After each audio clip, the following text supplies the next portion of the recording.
দীর্ঘ লড়াই, দীর্ঘ ভোগান্তি এবং দীর্ঘ নানা ধরনের শারীরিক কষ্ট এই সমস্ত কিছুই এখন অতীত।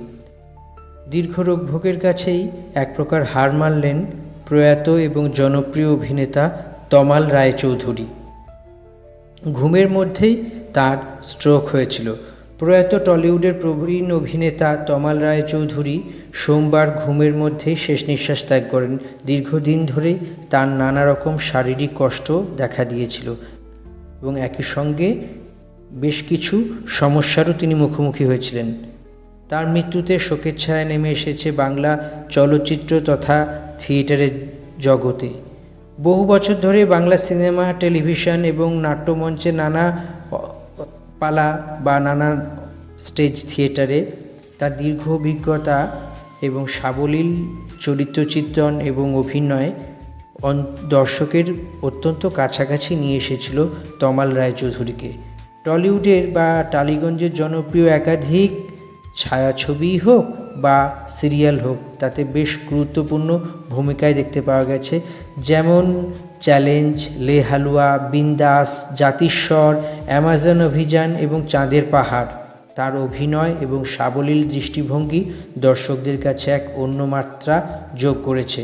সবশেষে দেখা গিয়েছিল তাকে পরিচালক তথাগত মুখোপাধ্যায়ের ছবি ভটভটিতে। সিনেমার পাশাপাশি ছোট পর্দার ধারাবাহিকেও একসঙ্গে চুটিয়ে তিনি অভিনয় করে গিয়েছেন।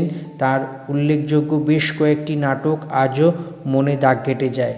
পর্দায় ইতিবাচক চরিত্রের সঙ্গে সঙ্গে নেতিবাচক বা নেগেটিভ চরিত্রেও তাকে অভিনয় করা গিয়েছে, দেখা গিয়েছে তিনি অভিনয় করেছিলেন। তবে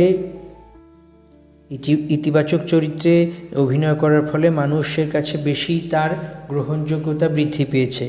সবসময় অভিনয়ের থেকে তিনি পরবর্তীকালে দেখা যায় একটা সময় পর সরে দাঁড়ান।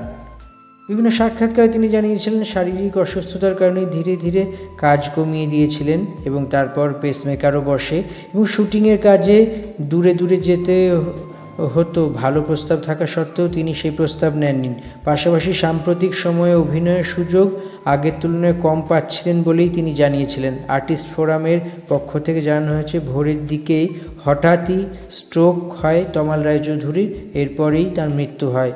দীর্ঘদিন ধরে নানা শারীরিক সমস্যায় ভুগছিলেন। অভিনয়ের পাশাপাশি তিনি স্কুল জীবন থেকে বিভিন্ন ধরনের কার্যকলাপের সঙ্গেও যুক্ত ছিলেন। তবে অভিনয় তার জীবনের অন্যতম গুরুত্বপূর্ণ একটি অধ্যায় ছিল। পাড়ার নাটক থেকে শুরু করে বিভিন্ন জায়গায় স্টেজ শো, তিনি সব কিছুতেই প্রশংসার শিখরে থাকতেন। 1962 সালের থিয়েটারে অভিনয়ের মধ্যে দিয়েই তার জীবন শুরু হয়, অর্থাৎ অভিনয়ের জীবন শুরু হয়।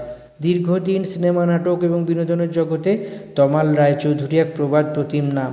তার মৃত্যুতে তার অনুপস্থিতিতে যে কতখানি ক্ষতি হলো তা বলাই বাহুল্য এবং তার অনুরাগীদের কাছে এই ভীষণ রকম একটি জায়গা এসে গিয়েছে এবং এই যে একটা শূন্যতা তৈরি হয়েছে তা সত্যিকারই বলার নেই। টালিগঞ্জ অর্থাৎ বাংলা সিনেমা সিরিয়ালের ইতিহাসে তমাল রায়চৌধুরীর নাম চিরকাল অমলিন হয়ে থাকবে। তার শিল্পসৃষ্টি কখনোই ভোলার নয় এবং তার এই প্রয়াণে বিনোদন জগতে শোকের ছায়া নেমে এসেছে। তার সহকর্মী থেকে শুরু করে সিনিয়র জুনিয়র সবাই শোক প্রকাশ করেছেন।